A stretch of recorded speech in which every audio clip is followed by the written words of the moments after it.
നോക്കിയ വിശ്വാസത്താൽ നീതീകരിക്കപ്പെട്ടു. അടുത്ത വാക്യം, ദൈവത്തോട് സമാധാനമുണ്ട്.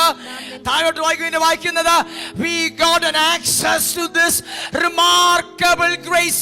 ഇങ്ങനെയൊക്കെ പൗലോസ് വിശദീകരിക്കുന്ന ഭാഗം അത് തന്നെയല്ല കഷ്ടത സഹിഷ്ണുതയെ. അപ്പൊ നോക്കിയേ, കഷ്ടതയ്ക്ക് വേറൊരു നിർവചനമായിരുന്നു, ഇവിടെ നിർവചനം മാറി. കാരണം ക്രിസ്തുവിലായതോടുകൂടെ നീ വേറൊരു പ്രമാണത്തിലായി മാറി. ഇപ്പൊ വ്യാപരിക്കുന്ന പ്രമാണം മരണത്തിന്റെ പ്രമാണമല്ല, അത് ജീവന്റെ പ്രമാണമാണ്.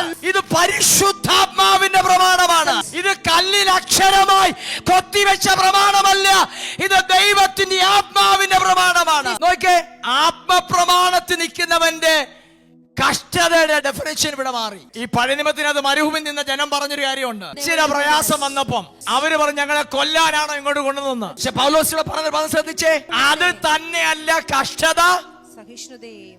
കണ്ടോ, നിർവചനം മാറി. ചില പ്രശ്നം വരുമ്പോൾ അല്ലെങ്കിൽ ഗതികേട് എനിക്ക് വന്നല്ലോ നല്ല നമ്മുടെ അതരത്തിൽ നിന്ന് പുറത്തു വരേണ്ടത്. രക്ഷിക്കപ്പെട്ടവന്റെ അകത്തു വ്യാപരിക്കുന്ന ഒരു ജീവനുണ്ട്. ആ ജീവൻ നിന്റെ അകത്തു വ്യാപരിക്കുകയാണെങ്കിൽ കഷ്ടത സഹിഷ്ണുതയെയും സഹിഷ്ണുത സിദ്ധതയെയും സിദ്ധത പ്രത്യാശയെയും ഉളവാക്കുന്നു എന്നറിഞ്ഞ് അടുത്ത വാക്യം, നാം കഷ്ടങ്ങളിലും പ്രശംസിക്കുന്നു.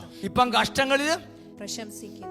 ജീവനകത്ത് വ്യാപരിക്കുന്നത് കൊണ്ട് ഇതിന്റെ അകത്തൊരു ബ്ലെസ്സിംഗ് ഉണ്ടെന്ന് നമ്മൾ തിരിച്ചറിഞ്ഞു. ഇന്ന് പകലും നിന്റെ അകത്ത് ജീവൻ വ്യാപരിക്കുകയാണെങ്കിൽ, ഇന്ന് പകലും നീ കടന്നു പോകുന്ന സാഹചര്യത്തിന്റെ അകത്ത് ഒരു നന്മയുണ്ടെന്ന്, ദൈവത്തിന് ഏതോ ഒന്ന് ചെയ്യാനുണ്ടെന്ന് ഒരു തിരിച്ചറിവ് അകത്ത് വ്യാപരിക്കണം. പ്രത്യാശയ്ക്കോ ഭംഗം വരുന്നില്ല. പ്രത്യാശയ്ക്കോ ഭംഗം വരുന്നില്ല. ദൈവത്തിന്റെ സ്നേഹം നമുക്ക് നൽകപ്പെട്ട പരിശുദ്ധ ആത്മാവിനാൽ നമ്മുടെ ഹൃദയങ്ങളിൽ പകർന്നിരിക്കുന്നു.